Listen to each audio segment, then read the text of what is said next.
Considering everything we know about Ripple, their purpose, what's at stake, who's involved, and what they're trying to accomplish, and considering the world's a stage where social media creates the ability to socially engineer people with artificial narratives, could certain narratives we perceive as naturally occurring actually be part of an overall strategy? Could this idea be applied to the timely FUD that surrounds Ripple and XRP? There's just so many partners outside of Ripple that have interest in this company, the United Nations, WEF, and IMF, the parents of the SDGs, to name a few. It would actually make sense that a nuanced PR plan would include an evolving strategy for keeping sentiment balanced around this future tech. They would at least try. And since I've been seeing a ton of FUD narratives surrounding XRP lately, I thought this would be a good time to explain why the FUD, which stands for fear, uncertainty, and doubt, doesn't get to me anymore. And why, to me, many of it feels artificial or designed to discourage retail investors, which is us, from buying this chosen token at low price levels in the short term by introducing ideas engineered to cause uncertainty. Remember, you can't believe the world's a stage and then excuse a future powerhouse of global digital payments connected to the playwriters themselves from participating in staged narratives. That wouldn't make any sense, right? We have been leapfrogged by others, by digital currency, by digital Chinese currency. Why? Because frankly, our central bank has been slow. And there's an appointment coming in January of 22. The president's got to decide whether to change over who's leading the Federal Reserve. You say XRP is a security? Well, we're in court and active discussions and litigation on that. You're in litigation because you do say it's a security. How would you categorize Ether then? Look, I think that the general sweep of what Congress did, not just in the 30s, but as amended. I'm asking you, sitting in your chair now, to make an assessment under the laws as exist. Is Ether a commodity or a security? Without speaking to any one. I know you've repeatedly said you're not going to speak to one, except you've spoken to one, Bitcoin. So I'm asking you to speak to a second one, the second largest market cap here. And the Federal Reserve runs our payment system. And I think we need to move that Federal Reserve into the modern era. What about in 5 minutes if we hear that the world is trading oil in this digital yuan? What does that do to our economy? I think we really have to ask some of these questions so we don't have to wait 3 or 4 days for you to call a meeting every time something important happens. Thank you. I think it's strange to me that XRP is in such a unique position and that the market hasn't kind of rewarded that. XRP in the US is one of the few things we can say definitively is not a security. With ETH, I don't know how that's going to play out. A lot of the heads of the SEC, prior and current, were seed investors in Ethereum, that they participated in the ICO of Ethereum.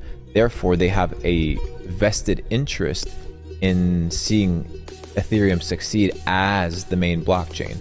And the thing that you had seen right now is what is one of the biggest holders of Ethereum across the entire world. Speaking to the tokens, there's 10 to 12,000.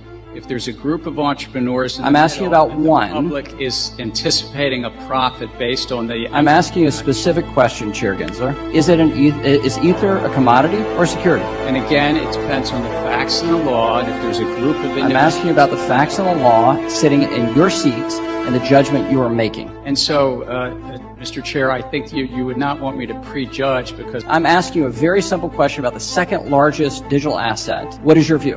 And my view is if there's a group of individuals in the middle that the public is... All right. A company called Consensus.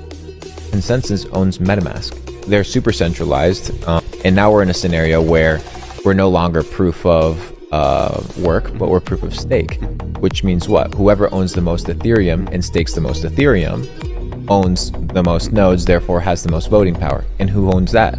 Consensus, the guys that created, co-created Ethereum. So it's a very centralized network, and who owns and co-invested in Consensus?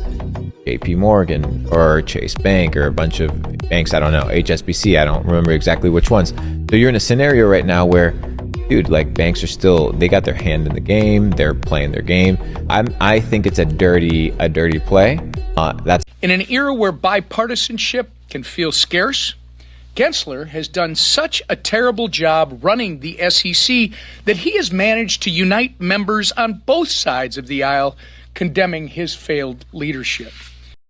Ripple's in a position where we can serve a lot of enterprise use cases for finance. Ripple's an unregistered security. It's pretty obvious. There's a company. The company owns a bunch of it. They sell it to the general public. They never took the company public. There's no disclosures. There were a couple of interesting things after that Bitcoin ETF was approved in that statement. One, and I paraphrase here, was effectively Gary Gensler saying, just because we allowed the Bitcoin ETF, don't think we're now going to allow a bunch of other crypto assets. The second interesting thing was the price of Ether skyrocketed immediately after on hopes that there could now next be an ETH ETF. What are the chances of that? So the SEC's position is you're selling an unregistered security. It's a crypto token, right? Just like Ethereum is an unregistered security. It's controlled by a few people in the Ethereum Foundation and Consensus. Fair. Then just here's a like question. FTT, just like Solana. Perfect. But here's a follow-up on that, They're all Michael. unregistered security. Here's a follow-up on that. Right. I don't own a single Ripple, just so we know. So full Yeah. disclaimer, I'm not a Ripple guy. But if both of them are unregistered, why target Ripple and not target Ethereum the way he is targeting Ripple? And by the way, this is coming from a guy that owns Ethereum, not Ripple. Yeah, I think the best thing for the world would be if the SEC pretty much shut down all of it. It's all unethical. The SEC clearly lost as a matter of law, and the judge wrote, XRP is not a security, as a kind of intrinsic thing. Gary Gensler has worked to consolidate his own power, even though it means crushing opportunities and, frankly, the financial future of this country. Rogue bureaucrats like Gensler are supposed to be working for the people, not reigning over them. He has wasted a large part of the SEC's resources to wage war on the crypto industry. Ripple could be the next Bitcoin? Well, I think if we're solving a real problem and it's at scale, then I think it's a compliment. I think the most important thing that is going on in crypto is understanding what is real and what is just hype. Some, I think, may look back on Bitcoin and find that it was the Napster of digital assets. What I mean by that is Napster was the first to digitize music and demonstrate, hey, if you digitize music, you can do a lot of cool things with that. But ultimately, they were circumventing trademark laws, they were circumventing royalty payments, and government stepped in, and Napster was not successful. But Spotify, iTunes, Pandora, they were very successful. I think what you'll find is that maybe the next generation of digital assets ends up solving some of the original problems that Bitcoin set out to solve. Is XRP the next Bitcoin? If we work with the system to solve this problem, and we can solve that problem at scale, a problem measured in the trillions of dollars, then there's a lot of opportunity to create value in XRP. The strategy, however, has not been successful for him as the SEC continues to lose again and again in the courts on its crusade against the digital asset innovation in this country. It's time for the SEC to return to its mission and protect opportunities for every American who wants to participate in the greatest capital markets in the world.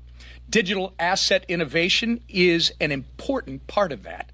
What Gary Gensler doesn't understand is fighting against crypto innovation in America isn't going to stop it. Remember me showing you XRP and showing you the 100 banks that was using XRP technology? Remember, Ripple is the company and Ripple owns XRP. XRP is a technology. I showed people that 2 years ago. Now you got Russian banks letting you know, yeah, we're definitely, you know what I'm saying, using XRP's technology. It was like, yeah, I told y'all that 2 years ago. He is only going to push crypto innovation off of American soil. This is exactly how disasters like FTX occur. Holding back crypto at large is tribalism. I mean, Ripple has invested in over 60 companies. We've invested hundreds of millions of dollars, close to $500 million, at about 60 different companies across the crypto landscape. Some of them are involved with XRP, some of them aren't. I truly believe all boats can rise, and I think the whole industry, frankly, needs to stop taking shots at each other and try to support each other and try to actually help people be successful. Amazing ecosystem worldwide, and it takes it very seriously that Dubai is actually now at the center of everything that Ripple is doing as well, whether it is locally, regionally, or even internationally. And Ripple Swell being in the UAE is a great testament to that. Would welcome an XRP ETF then? We would certainly welcome it, and I think it's inevitable that there'll be, multiple ETFs around different tokens. And I think you'll even see ETFs potentially around baskets that also, I think, further diversify that risk. Are you in talks with the largest issuers, particularly BlackRock, to get this done? Well, I'm not going to comment on that. I know BlackRock has said some things publicly. And we end up in a world where the monetary monopoly is basically replaced by a monetary ecosystem. think it makes sense for the XRP community overall. Ripple obviously is a very important stakeholder in the XRP ecosystem, but we're not the only player. And look, we've seen, before the SEC lawsuit, XRP was the second most valuable digital asset. I think because of the headwinds of that lawsuit, we've now seen that largely abate.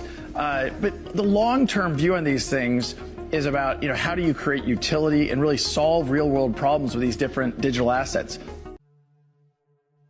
And we end up in a world where we start honoring the complexity and the uncertainty we're facing in the age of the Anthropocene. The United States should want digital asset businesses under its regulatory umbrella and purview so that we have a safer digital asset ecosystem. Many people are concerned that Kamala Harris would actually appoint Elizabeth Warren or Gary Gensler to be her Treasury Secretary, which would only make matters worse. It makes the entire system more stable, more predictable. And we start really financing our future by introducing a new currency system. In a dual currency system, we would start creating multiple second round effects. Each time you use this green dollar, each time we use this green currency, we would basically create one step closer to a common green future. Their mission to upend free markets, innovation, and global competitiveness would destroy our financial system. We can't let that happen. America is ready for the pro-crypto president, and there's only one candidate who has promised to fire Gary Gensler on day one. So what's required is so-called semi-permissive, fully regulated, distributive ledger technology-based digital currencies issued by an authority like the central bank with a smart contract. So what you're introducing with this blockchain technology, you condition the consumption, you condition the investment into our common future.